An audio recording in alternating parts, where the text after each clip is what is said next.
Love it, love it, love it. Welcome aboard. Let us know where you're coming in from. Where in the world are you joining in from?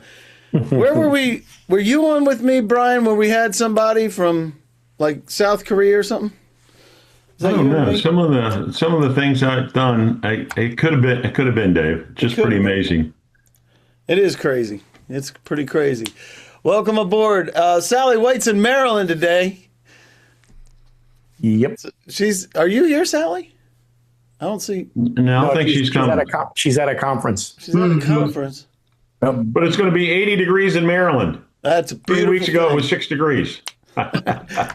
And next week it goes back to 30 or something stupid. Right. That's right. That's keep us on our toes. Keep us on.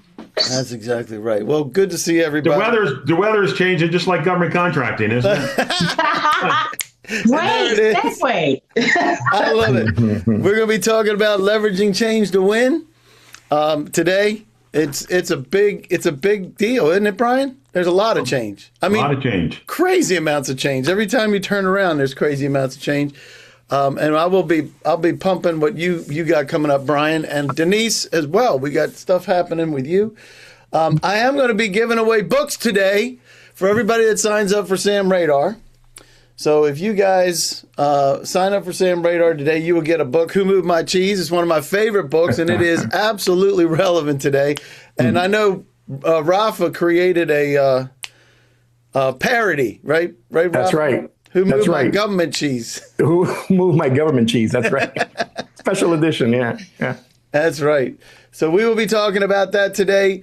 Earn yourself a free book if you sign up for Sam Radar, and if you are a Sam Radar member, we can talk about that. Quick disclaimer: we're not affiliated with nobody, Brian, including your former agency that you worked for or the government that you worked for, and it's for informational purpose. This still is there. How does that keep happening? Participation does not guarantee a contract award, but if you want to guarantee, we will show you how to do that. I will guarantee awards. I would guarantee you will win, as a matter of fact. Yep. But let's get to know each other. How long you been around? Maybe you just started, maybe around 20 plus years, or maybe you're sandwiched somewhere in between. Do you have federal business, direct or indirect? Indirect being with a sub or teaming partner, or maybe just not yet, and that's why you're here. Have you ever been to a GovBrief session before? I think most of them will, because we haven't been marketing this to new people. Why? Because we got marketing for other stuff.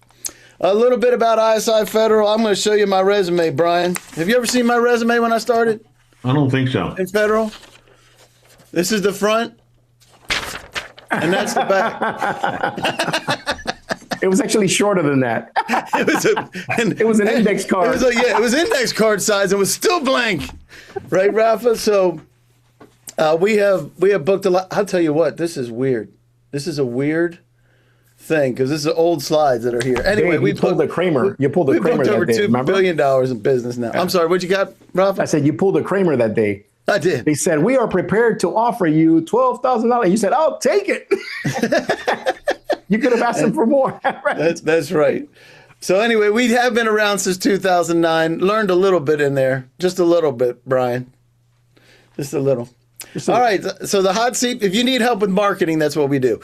Hot seat questions for today. What has changed? There's 3 of them. So we're going to keep this tight as we can, as I know some of us have to say 10,000 words every day. Right, Brian? That's me. All right, so what has changed? Who does change benefit the most? That's a wild one. And what can vendors do right now to leverage change and win contracts? Those are the hot. Everybody got that? And a super bonus is, how does Sam Radar help people do that? Cool? Yep. All right, if you got questions, you can raise your hand. You can put it in the Q&A, put it in the chat. Doesn't matter. We'll make sure we'll do our best to be able to keep up with it. Feedback is always appreciated. We love that. And Dave, did you see Michael's comment in there about you?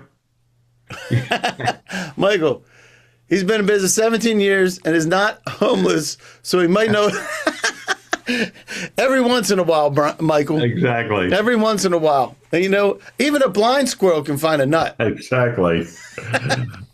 Right, Denise? That's right. All right. We're going to connect you with experts, and we'll be discussing what works. We have shameless plugs. Speaking of shameless plugs, samradar.com is a shameless plug for the day. They're one of the sponsors here, as well as partners like Denise B. Lawrence, Rafael Marrero, and Brian Hebel, who are here. Sally White, who's not here, but we'll make sure we plug her too. And why do we do it? Because we can't do this alone, and we need other folks to be able to help us. I will get the session docs for you. I think that I can right now. Hold on. I think it's been updated. 1 second, please. Pay no attention to man behind the curtain. Let me grab this. Let me grab the link. Where is it? I saw it earlier. Here we go. Selling to the government. Quick reference sheets. Okay. Let us know if you can get to this right here. If everybody can click on that, that's new, and it should have this information right there. The selling to the government quick reference sheet. It'll have additional information in there with the winnable opportunity matrix. We will talk about that a little bit today. There's the 2025 spending report, as well as fiscal year 2026 year to date. And we are going to get a link to yesterday's roundtable.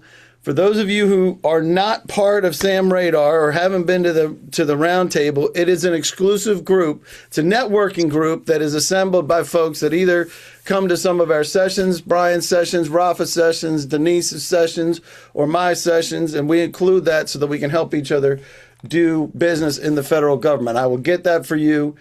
It was fire, number one. And Jerry Krenning, I'm going to give a shout out to Jerry Krenning because he's a Sam Radar member, and we were talking about value propositions.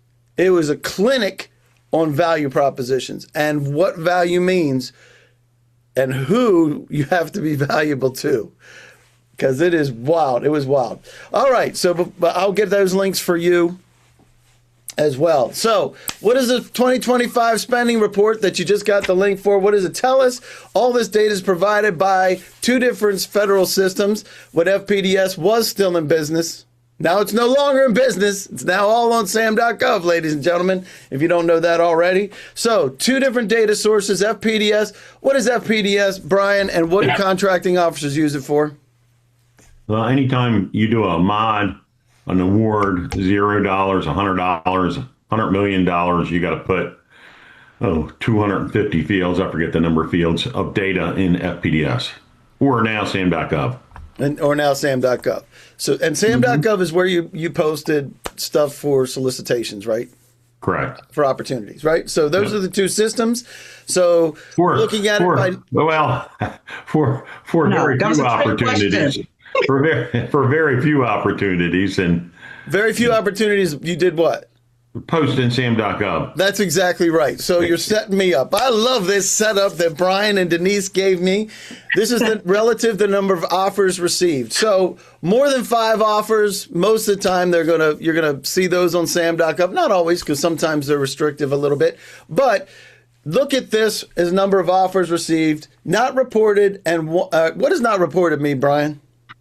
Usually means it's probably non-competitive, or they got one, so they don't think they need to put a number in there. That's what I always think. It's too difficult. In the 249 fields, they don't want to push one.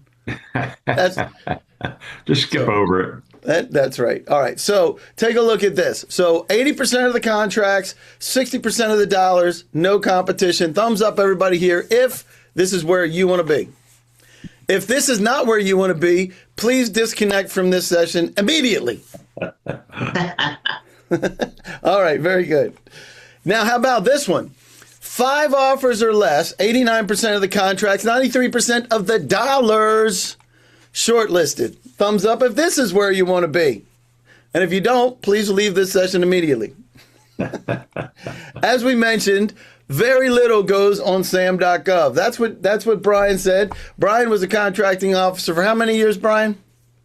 32. 32. I'm sad to say as I'm getting older. Oh, who's counting? Who's counting?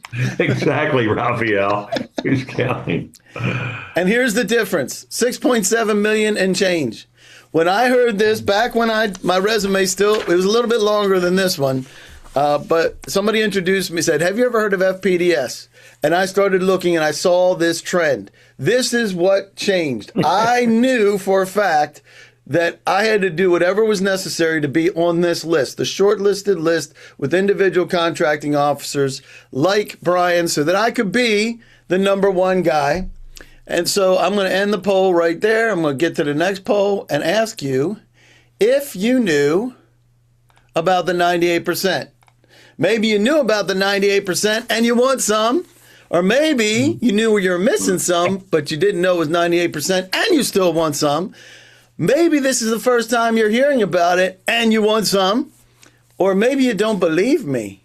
Ooh, I love those, Denise. Yeah. You love those? Yes. It can't be true, but you still want some nonetheless, even if it's not true. And this is what we're saying, that you can do this with Sam Radar. It is 100% covering that market for you to tell you what to do every day. And we'll guarantee you will get 10 times the amount that you invest in Sam Radar, or you get 100% of your money back. Who else? That's do you a know drop the mic moment, Dave. What's that? That's a drop the mic moment. I'm telling you. Boom, baby. So that's what we do. Do you know anybody else that does that, Denise? Yeah, I do not. Oh. I do not. Does anybody else here guarantee 100% contract awards? I don't even guarantee it. Somebody's moving the cheese. Other than here. That's right. So, leveraging change to win. We're going to get to that hot seat question number one. We have with us today, we have Brian Hebel, who's a former contracting officer, Rafael Marrero, who helps people assemble their marketing materials and deals with the headache of sam.gov. Right, Rafa? Sam.gov and anything related to that, yeah. Anything related to that. He loves paperwork, and I love him because he loves paperwork, because I hate it. Paperwork. Paperwork. I hate it. So, and then we also have Denise B. Lawrence, who's here. She helps folks with for-profit grants. And Sibber's coming back. Denise, please tell me yes. Oh my gosh, yes. They swear this month this is it. So we're super excited because we're going to be rolling. Hey, Dave, you asked the wrong question on that last slide. What is it? That you asked what's changed. The question ought to be what hasn't changed. That is true. That's a shorter list, right? So I threw this together just for talking points for everybody who's not, maybe hasn't been involved. If you're brand new in the government, we'll talk about your advantage in a minute because you don't have any idea what's changed. But how about the pace of change, guys? Is it insane? Just the speed of which things are changing. We never thought the government could move or change that fast. Contracting officers can't even keep up with the change. That's exactly right. The government can. You know? I want everybody to remember that because contracting officers can't keep up with the change either, right? So let's hold that for a minute, Brian, because I feel like that can turn into an opportunity for folks, don't you? Mm-hmm. All right, so huge FAR changes, dismantling the 8A program. Somebody's talking about that on Friday. I don't know who that would be. We'll talk about that in a minute, Brian. Procurement is transitioning to GSA. They're pulling all the contracting folks and putting them in GSA. SAM.gov has changed a lot. FPDS is dead. CMMC has been implemented and is expanding. They're talking about expanding it into CMMC is the requirement for defense industrial base and is expanding into, at least portions of it are going to be expanding into the what do they call that? Not commercial. What is it, Brian? Agency that you used to work for is not defense oriented. It's civilian. I work for the Medicare headquarters. Right. So then we have cyber funding, which is returning. Thank goodness. Right, Denise? Yep. And you can add yours into the chat. What are you seeing that has changed in the marketplace? I'm going to talk about these real quick with Brian, because Brian actually wrote a book called How to Market and Sell to the U.S. Government. And what are you telling people to do about that book right now, Brian? Don't buy it. Don't buy it. It's 15 years old. Or it's 10, 11 years old. It needs a little bit of updating. Is that what it is, Brian? Yeah. So, before FPDS, it was called something else. Or before SAM.gov is in that book. But anyhow. I will say the thing that reason I wrote the book still holds true. When do you want to meet with the government, right? You only meet with the government if you're going to help them save money, solve a problem, teach them about industry trends or new technology. Other than that, they don't want to see your ugly face, Dave. Thank you very much for that non-Brad Pitt look that I have. So we will be talking about something very specific on Friday. Tell us about this, Brian.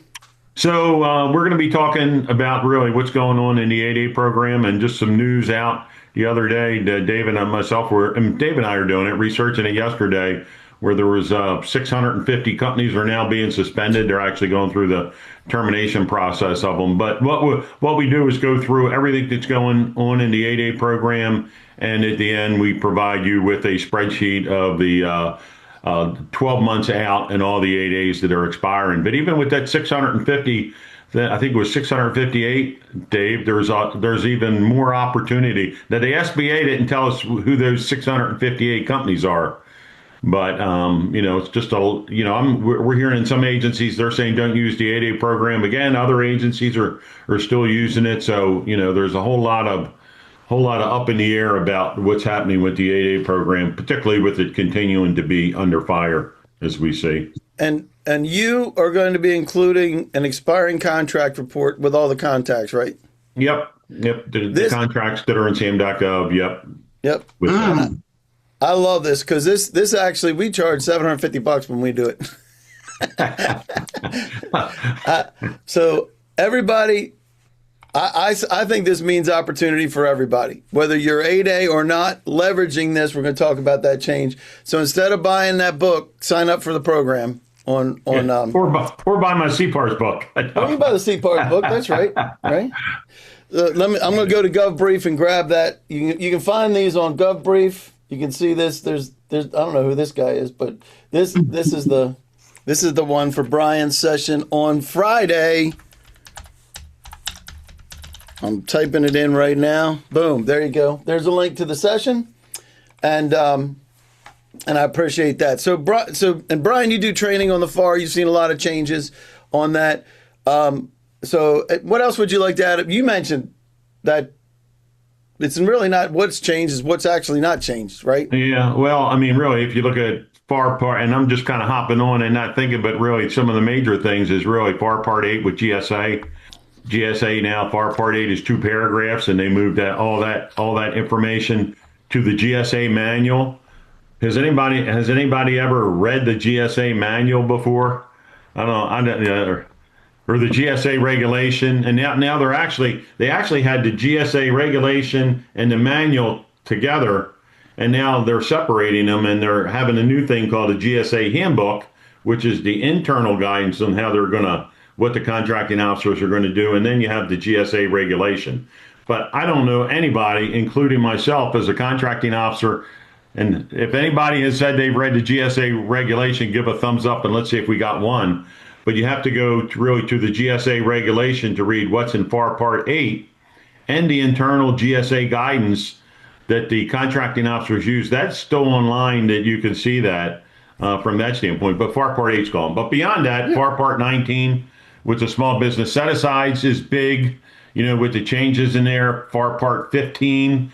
You're making me think now as I'm sitting here, Dave. FAR Part 15, the changes were pretty big because now you can just have discussions with one offeror. You don't have to have discussions with everybody. The word clarification got changed. It's no. You can have really clarifications throughout the whole acquisition process. Before you can only do it when you receive the proposals. Like, that's a big change. IDIQs, you can now do BPAs on IDIQs. FAR Part 13 now is only for non-commercial stuff. All the commercial buys got moved into FAR Part 12. And do you want me to keep going on, Dave? No, I don't want you to keep going. Talk about CPARs and FAR Part 42. If you want to learn more about FAR stuff, watch acquisitionhelp.com, because he does training on the FAR. And that's why I love Brian, because he loves the paperwork too. So FAR change is obviously a big deal, which creates a problem for everybody because you have to learn it, right, Brian? Yeah. So, and that including the contracting officers. Rafael Marrero helps people with their marketing materials, as I mentioned before.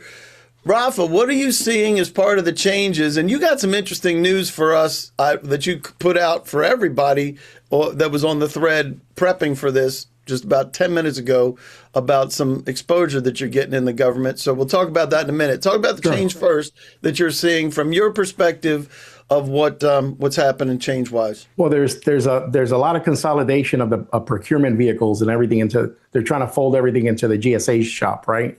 So that's one. Which GSA does a great job of everything, don't they? Well, prior to this, you see how I pivoted just like on CNN, right?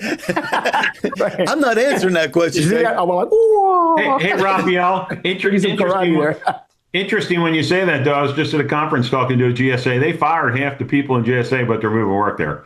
Yeah. So we're still trying to figure out. I mean, I guess they're working out the logistics, but the gist of it is they're trying to consolidate, turn the GSA into the procurement shop for as much of the government spending as possible.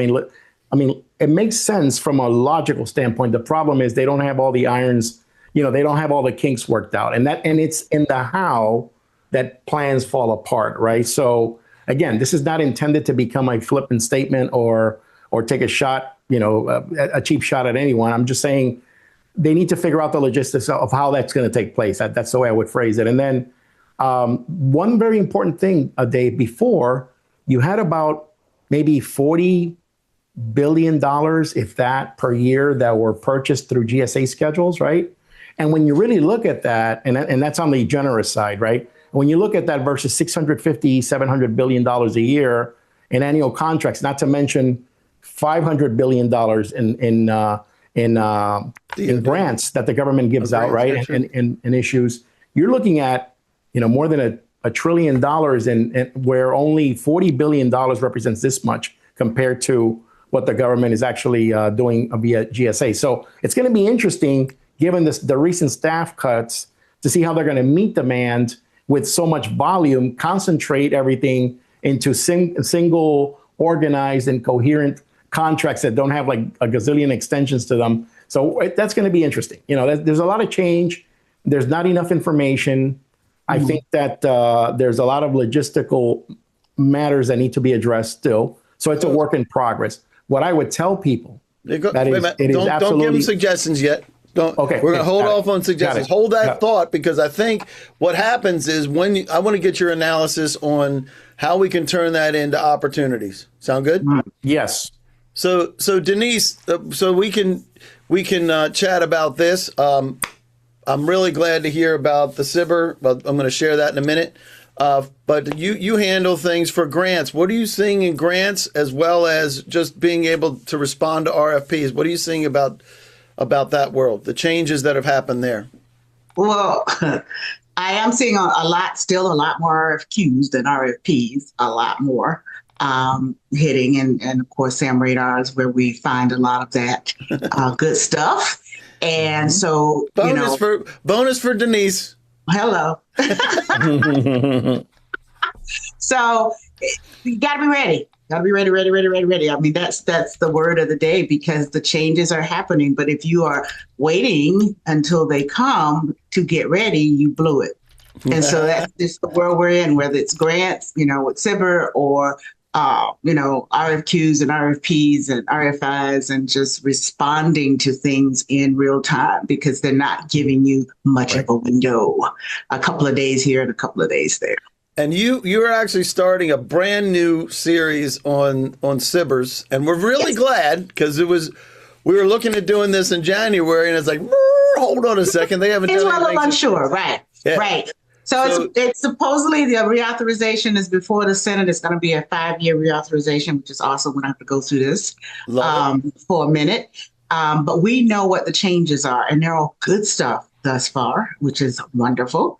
And so we're going to be talking about that and getting folks who are ready to do innovation for the government. I think I put in the chat to Michael, Navy is all like, they're just literally like hovering, because they need everything. Yep. And so they're going to be hitting pre-release the minute Congress approves the new money, and the windows are going to be very small. They still got to spend the money before September 30th, and that's lost 7-8 months.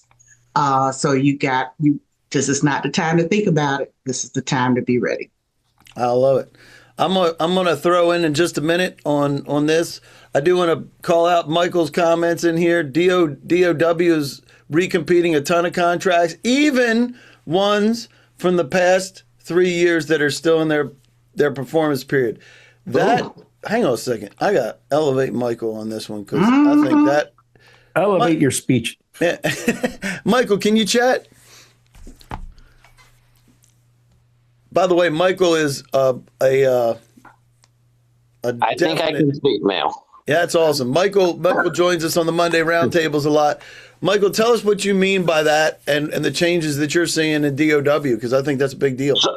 So a lot of programs that have had major press releases that, Company A will say, we just got awarded $100 million to do this just from last year or 2024.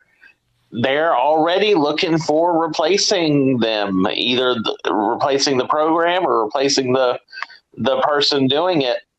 They're already doing the competing, and it's probably a consequence of that executive order from last year, where if you were 15% behind schedule or 15% over budget, you were up for getting canned. I think we're starting to see that in progress. Have you ever seen that before, Michael? No. The closest I've seen has been things where the contract has actually expired.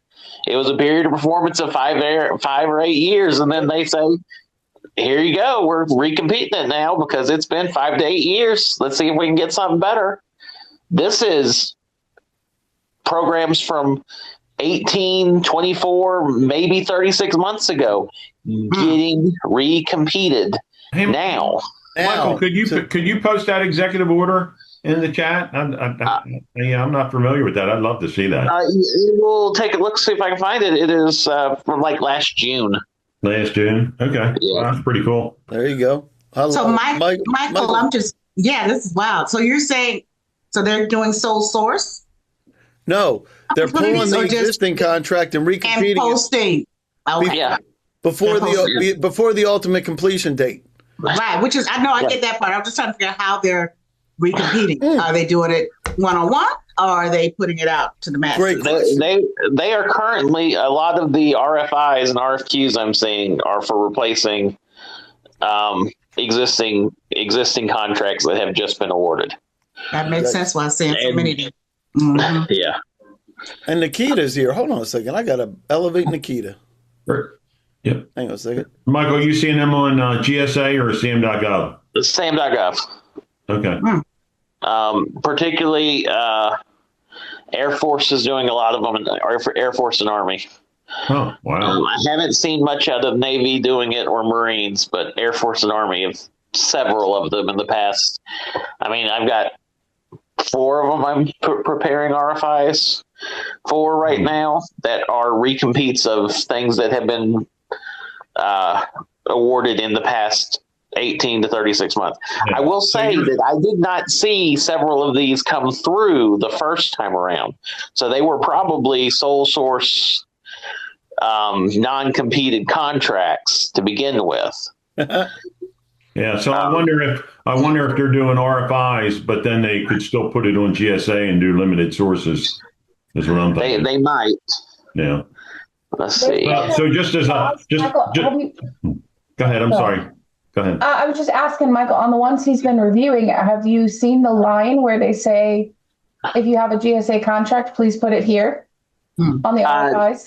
I've been seeing a lot of those. Only on a couple of them. Okay. So that's a change in and of itself. I want to introduce Nikita Van Kirk. She's a federal research expert, also a SAM Radar member, but also has done the DIY bid and award protest, and coming up soon to be scheduled DIY GSA contracts, which is going to be new. So I want to introduce Nikita to that. And if you have your information, put it in the chat, Nikita, because I have no idea where it went today. No problem. I did send it, I promise. I believe you. But I want to make sure, gave a shout out. Thank you very much, Michael, for that. I agree that there's a lot of change. I think just the pace of the change is what's so impressive to me. And the fact that when we see these changes, because there's a lot of confusion that happens with them, right, Brian? We saw it happen with the fork in the road. Ever since the fork in the road was a year ago, right, Brian? Yeah. And you either took the fork in the road or you got forked, right? As they say. So there's a lot of change there. So, all right, I got the next question, and I want to just throw this out to everybody here as well in the chat. Who does change benefit the most? I'll tell you. Ooh. Go ahead. Rafa. The guy who's ready. The prepared mind. All right. So the one that's ready. The contract ready and procurement ready vendor. Boom. Okay. Boom. Love that. So whoever's ready. Anybody else want to throw in on this? Sees change as an opportunity. Follow it. Right. What's that, Nikita? I said whoever's hungry enough to want the change. Like that. Anybody else want to throw in the chat? Let me know what you think. Who does change benefit the most? I think I have an answer to this that's a little different. Anybody? How about the people that are new? Because anybody that's old like us, Brian, we got to pull our brains away from what used to be into what is new, right? The little guy? Love that, Jeffrey. Love that. The little guy. I agree. Like that. The people who are prepared. This is, make sure you change who you're sending to everyone, Jeffrey and Catherine, because the people who are prepared and innovative, love that. And I love the ones that are ready. I think you're absolutely right. Ready, and I would say, and hungry, and like Nikita said, ready to pounce, right? Waiting for that change and using that to do that. So anybody else got anything else they want to throw in? I do want to share the sam.gov tutorial. If you want to do that today at 1, I had that up before. The little one looking for a way in. Love that. And I love new and little together gives us the same thing I had in 2007. I didn't have any experience, so I didn't know what not to do, Brian. I didn't know what the rules were. So I didn't care about the rules. How about that? Michael's got the direct download for the original executive order. Love that. Thank you, sir. So I agree. So if you're new, if you're ready and hungry and ready to pounce, anybody got anything else that they want to throw in? Little guys. Love the fact that the little guy can win, right? For the old incumbents, those who are flexible to the change, I mean, you have to be flexible and be willing to make that change, to stay relevant and to keep learning. The government, that's why everyone's here. We want to keep learning. We want to keep growing. I love that. Flexible incumbents. So how many people do we know that, and to use the term from Who Moved My Cheese, there's 4 mice in that book. 2 of them are named Hem and Haw because they hem and haw about the change, and 2 of them are named Sniff and Scurry, and they burst out through the maze looking for new cheese, while Hem and Haw are complaining about the cheese that's rotten or moved from where it used to be. Most people, and we see this happen. How many times do we see this where there's change and people want to fight the change? How many? Denise, we see it all the time, don't we? Yep, absolutely. We see it, and it's all the way. It doesn't matter what it is. Whatever change it is, you can either embrace that change or you can reject the change. And you can accept the change. If you just accept the change, okay, you can kind of maneuver. But if you embrace it, you can actually leverage it. So that gets us to the setup question for number 3. What can the people do here, the ones that are here right now, to leverage change to win contracts? In your handouts, if you go back to that link, let me grab that link again for everybody if you missed it. Let me grab that because I don't have my regular stuff here. I'm going to grab this and put it into the chat. Session docs. Right here, grab this, and for those of you that come to the Monday roundtables, you know what this is, and you know what we're talking about when we're talking about this particular flow, where we need to engage. There's lots of changes So we need to pay attention to the changes. If we see the changes, right, Brian? If we see the changes, we then can use that to engage the stakeholders, and they'll know that we understand the change and we can help them through the change. And how do we do that? Bonus for Dave for calling out Sam Radar. Lots of changes are showing up, and we want to be able to provide the way to engage with the folks to do that. Once you do that and you start building those relationships, if you're helping somebody solve a problem, Brian, sometimes the problem is they don't understand the FAR for themselves, the new FAR regulations, right, Brian? Yeah. That's your contracting people that you're going to be working with, right? Mm-hmm. And if you have a relationship with them, now you have dialogue with them. And Brian was a contracting officer for 32 years. And one of the things that I love about Brian, I never met with Brian while he was with CMS, but he would meet with people. How many times did you meet with people, Brian? 2 contractors a week. 2 contractors a week. Applaud Brian for being one of the people that are willing to meet with knuckleheads like us, right? Right, Denise? Exactly. So that's where we're engaging. And if they came in and met one of Brian's 4 criteria, what's your 4 criteria, Brian? Save money, solve a problem, new technology, and industry trends. Everybody should write that down. You don't. I was in a Panera Bread, and the BD guy told me that. I asked him what are the 4 keys to government contract. He told me that, so I said I'm going to write a book about that. It makes a lot of sense, Ted. Ted Galerin. See, that even gives props to us. And so often, the folks the reason that they learn and how they learn is coming from us. So build that relationship, and that gains us influence. One of my favorite things is to get my dirty, grubby little fingerprints all over the scope of work, Rafael Marrero. All over that bad boy. How many of us, thumbs up, if you have participated in supplying information that wound up in the scope of work? Hey, Dave. I have. Oh, anybody? Well, right. Come on. And guess what? If you're not, who is getting the influence if you're not doing it? Who? Well, that's a lot. That's pretty good. But I tell you what, Dave, that evaluation criteria I sent you yesterday is going to be a game changer. That for if we shared that with people, Raphael and Dean, I'll have to show you this evaluation criteria. And I sent this to some contracting officers at my former agency, and the one guy who thinks outside the box said, "I'm going to use that just to." No. All right, Teresa's saying, what are the 4 things again, Brian? Save money. Don't meet with the government people unless you're going to help them save money, solve a problem, industry trends that are taking place out there, and new technology. There you go. But solve a problem could be the contracting officer. And I was just mentioning evaluation criteria. Show them evaluation criteria that you think are good that other agencies are using. Brilliant. So that's part of the whole entire process for the award, right? Yeah. And the influence is not just the scope of work; it's the whole entire acquisition strategy, and that includes the vehicle that they're going to use, your past performance criteria, as well as your evaluation criteria. All of that is influenceable. And what does that do? It helps us minimize the competition. We want to be on the short list, right?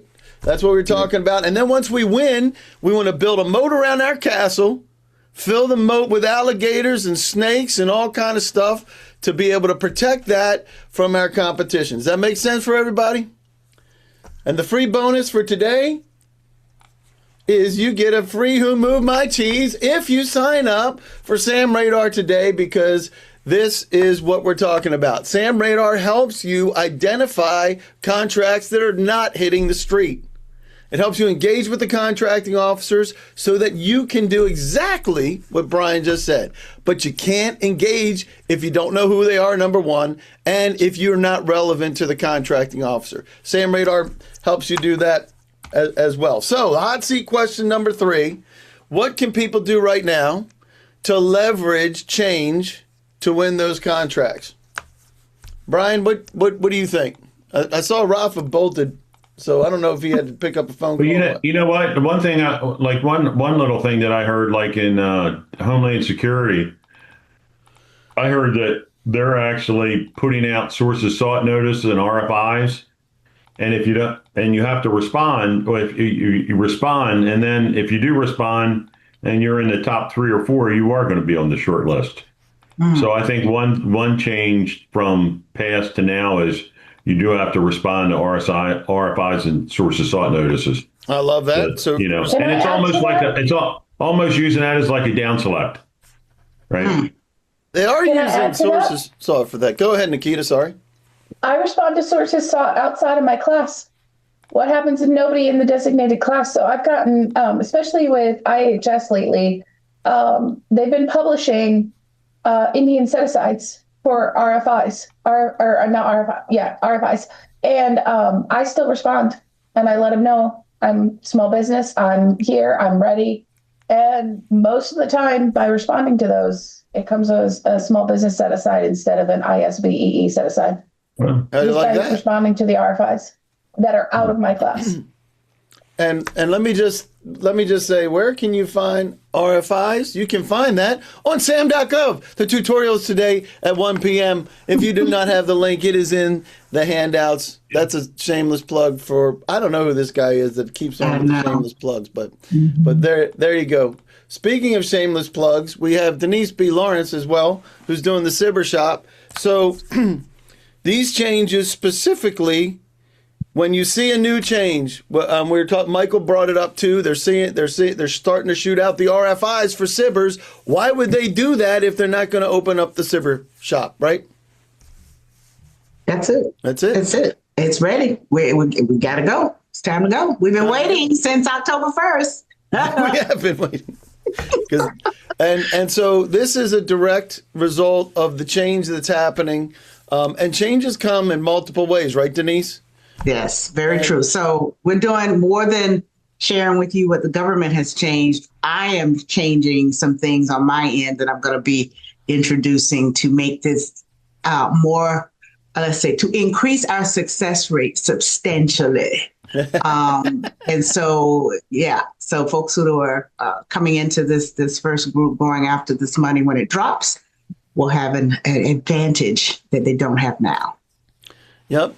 And Jeffrey's saying, get engaged with as many KOs as possible, pick up the phone and go to conferences. Absolutely. Relationships. Right, Jeffrey, hang on a second. Jeffrey, if you can unmute for a sec. First of all, that's great because I think that leads us to being able to promote somebody that isn't here right at the moment. And that would be Sally White, who is an absolute master at working with trade shows and events like you're talking about, the conferences that you're talking about. What kind of conferences do you go to, Jeffrey, if you can unmute?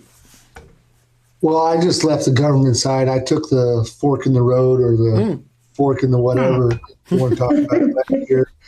And I was working a lot of different scopes, and I'm trying to get to major conferences because we work in the medical area, medical supplies. I'm trying to get to as many major conferences and annotating from all the sources sought in the RFIs, all the contract officers I can find to reach out to. That's how I'm trying to do this new programs management job I'm in. It's a small business, so we're trying to be on the cutting edge. Love it. Jeffrey, keep in touch with me because with Sam Radar's changes, I want to include you in as a focus group because you're a former Govy, recent, right? Yes, sir. Love it. Love that, man. 23 years Army, 12 years federal service. Thank you for your service, man. That is awesome. What did you do there? What did you do? I'm just curious. I was a program manager, for the most part, assistant program manager, and then program officer before I left, writing a $1 billion scope for a new marine vehicle. Ah, okay, great. Thanks for your service. That is superb. And one of the ways, by the way, a shameless plug for GovBrief. One of the ways that you can reach now you're a former contracting, you're former program manager, right, Jeffrey? Correct. Did your name appear like it did in FPD? It doesn't appear in FPDS, does it? No. because you are hidden from sight because you're doing your job, right? You had projects, though, that would then get thrown over to procurement to get fulfilled, right? Correct. And how did you learn about what was happening out in the marketplace? Like Brian would say, hey, you needed to know about new technology. You needed education. Now, some of that would come from within. They would say, hey, we're going through this policy change or something like that, right, Jeffrey? Correct. But go ahead. We would do market research, and then also companies would reach out to us, and you have to be open to talking to the contractor because you can write a scope, you can write requirements, and if they're unachievable and unaffordable, it makes your program die. So you have to make sure that you're understanding what's going on in the industry at the time. So there would be contractors reach out to us, and we'd reach out to them sometimes. Yep. Hey, Dave, can I ask him a question? Sure. Jeffrey, how often would you ask industry for ROMs, rough order of magnitudes? Oh, all the time. all the time. Oh, hold on. Did they ever send you? Did they ever send you ROMs, or did you just ask for them? They would send what they thought were ROMs. Sometimes it would fit the bill. Sometimes it would be like a little piece of cheese on a pizza where you needed a lot more. But if you drilled into it and understand what they could achieve, because a lot of times companies will say they can do this, they can do that. But when you dig into the weeds of it, you can find maybe they can't do that as well, or maybe they can do that better than they thought. So, thank you. So when you talk about rough order of magnitude, it's also what it's budgeted dollars, right? Correct. Yeah. Always. Yeah, so, you got to understand the dollars. And what Brian just said is you're helping them set the budget. Correct. By giving them a rough order of magnitude. And who knows better than industry about what that pricing should be? Nobody. The government people think they know, but they don't always know. That's correct. And so I love that. It was a great question, Brian. Thank you very much for that. So what can you, and you can throw in this too, Jeffrey, if you want, but no, Brian, what can they do today besides come to the dismantling the 8A program on Friday? What can they do? Register for that today. You can do that today. What else can they do today to help leverage the change? Because there's a lot of change. Let's use the dismantling, right? A whole bunch of stuff is changing with the 8A program.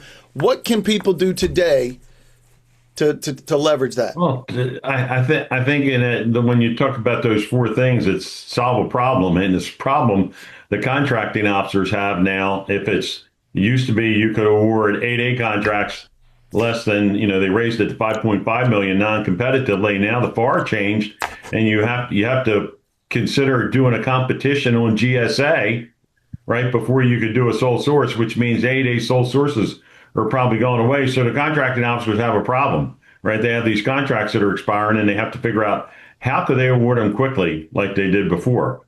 So you have to figure out what can a contracting officer do to award it quickly, and can you help them along that line from that standpoint? So, I mean, that's one thing. And, at least in the 8A program, I think that's a pretty good thing. And then the contracts are being terminated there. So I think, really trying to help a contracting officer figure why you would be a good fit for whatever is expiring and reaching out to them, I think is really one of the keys. I guess Sam Radar can help them do that, right, Dave? Absolutely. Sam Radar can, and so can your report that you're going to give them for expiring contracts. Yeah. Right? Yeah. So how about you, Rafa? You were talking about some things earlier about some solutions that you thought of what people could do. What do you got? Is Rafa still here? Rafa gone? Yeah. I'm sorry. So let me talk with you, Denise. What do you think? Mm-hmm. What can people do? Well, I said it earlier. It's about relationships. That's the one thing that hasn't changed. And, I don't remember who it was. I think it might have been Jeffrey, somebody that said, reach out, call, plugging Sam Radar again. Spend 30 minutes every day in the morning, going after those folks. Sam Radar will give you the script, what to do. And it's just reaching out, reaching out, reaching out. You're not going to get everybody. Sometimes you just need that one. And who says, yes, it's exactly what I was looking for. Oh, I didn't know that. Oh, what? Help me. And so help me help you. Help me help you. Help me help you. Yes. I love that reference. It's one of my faves. All right, Nikita, what do you recommend for people to do? I know you bid on everything because that's your rule. I bid on everything. What is that? That is number one. Number two, we were already talking about this, and this is kind of a shout to Rafa. I've done this 3 times, or 4 times actually, for him, where I've gotten his 15-minute free assessment of my capability statement. I've gotten his assessment of my website, my small business profile, you name it. It's invaluable information. You make those changes, you let him know you've done it. He'll review it again remotely, not on a call, and let you know if you need to make any additional edits. It's valuable. Then you got Sally.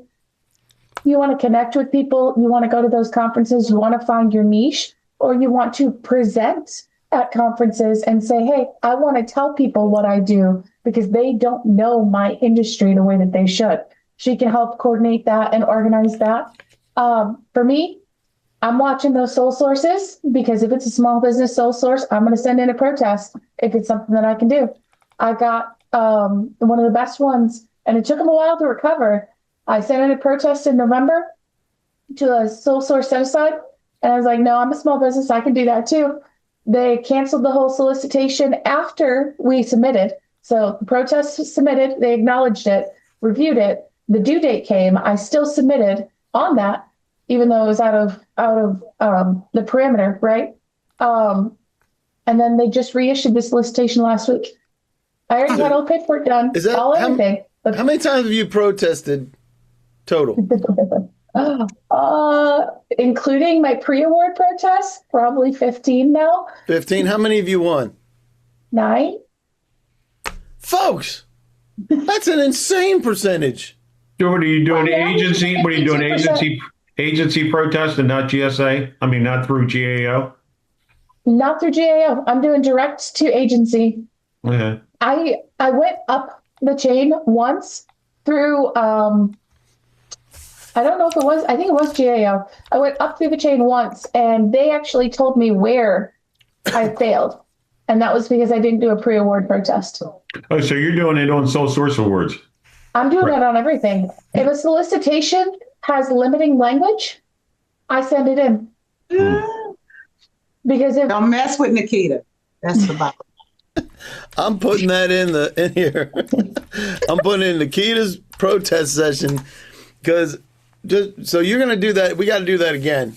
Yeah. Because we did that. Okay. It's been a minute, hasn't it? It has September. And are you a lawyer? Nope. Everything I do is DIY. My company has a policy. If I am paying for you, I don't need to pay anybody else. Yeah. So I had to learn. That's great. And sometimes you may need a lawyer, though, right? Oh yeah, absolutely. Nikita? And I tell you that. Yeah. So sometimes you may need a lawyer. So I love it. I love all that. I'm going to open up the panel for the last thing. This here. See if you want any professional help. If you need help engaging buyers, that's a Sam Radar thing. CMMC. While that panel's going, can I answer a question? Yeah. In the chat, Catherine, great question. Have I seen any pushback or retribution for having done multiple protests? 1, no, because I do it respectfully. I don't call anybody out. I do it professionally. I use the FAR language, like what Brian was saying. I actually have to study the FAR to make sure I'm being compliant. And if they deny it, they deny it. I just say, okay, thank you so much. I keep responding. I always wish them to have a happy Monday, Tuesday, Wednesday, Thursday, Friday, or an early holiday. If I'm talking with them, I treat them like a human being. And they respect that. I've never had anyone push back and say, you need to stop doing this. Now, granted, I work across multiple industries. So my protests are across multiple industries. And so it's not like I'm, only doing one contracting officer where I'm always sending the same protests. Which is important, right? Yes. Because, you're going to run into a buzzsaw at some point. Oh, I will. And I'm okay with that. I'm prepared to handle that. Obviously. It's awesome. So I appreciate that insight. We'll get that back on the calendar because that was a winner. Some folks are checking the CMMC compliance. Todd Crane helps you with Graybeard Security. He helps folks do the cyber security components necessary for CMMC compliance. You can also check out his evaluation compliance that he just did last week of what's the process that you should use. It's a $99 session that he did last week, and that I want to make sure we have that we pull in. We gave Sally some props. We didn't give Peter props. Peter's not here today, but he helps folks with funding. If you need funding, huge issue and changes that are happening. The banks don't understand the federal world. Shocking. But Peter does, been helping folks since the 90s, and he can help you with your funding. As far as getting you guys out of here, we'll see you next month if you can join us again, April 14th. I'm doing the SAM.gov tutorial today. If you'd like to do that, let me know.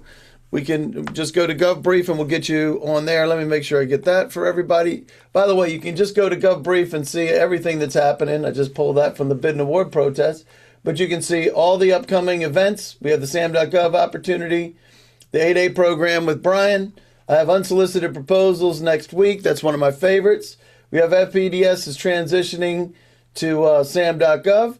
This is a client reaching out to Govies, using GovBrief to reach out to government. Very important component of your processes. We have more stuff that's getting added every day. Sole source contracts coming up, and then the following SAM.gov tutorial. We do that every month. So with that, I just want to thank Brian for being here. Thank you, sir. Always great to hang out with you. Jeff Morrell put his info in the chat, so if you want that, copy it. And Jeffrey, let's make sure you and I connect, because anybody that understands the inner workings of the government it's an important component for what we want everybody to know. I'm an outsider. Brian's an insider. Denise, were you ever in the inside, Denise? Nope. So Denise is an outsider too. So is Nikita. Hey Dave, I will say next time we meet, I want to give you that new evaluation criteria I saw at FEMA that's outstanding, that just gets best value off the table. And if people would really be interested in it, and you can send it to your contracting officers. And essentially what it says is, if you don't mind me just doing a plug on this, because it's crazy, I've never seen language like it. It's if all your proposals are kind of in a range that seems they think is reasonable, they're going to award it to the highest technical proposal. They don't have to do a best value, for those that really know what best value means. And it's just crazy good new evaluation criteria that I've seen, and I've passed it to other CEOs to use, and they loved it. I think we should do a session on that, Brian. Yeah.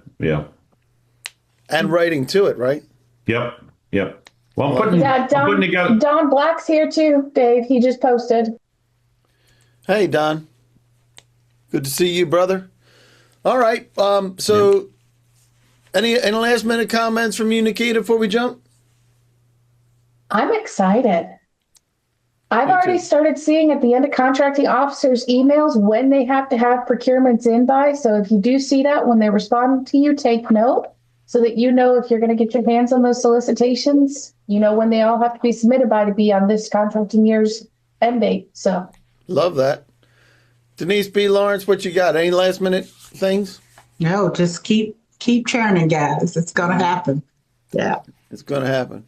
I appreciate it. You still got to spend the money. That's exactly right. They're going to spend the money. Who wants some of the money? Show me the money. You got to show me the money. They're going to spend it. Yeah. Love it. All right, guys. Well, thanks for joining us today. We will see you next month. Thanks, guys. We appreciate you guys joining us and just spending the time. I appreciate that very much. You guys are awesome. And we'll see you next month. Take care.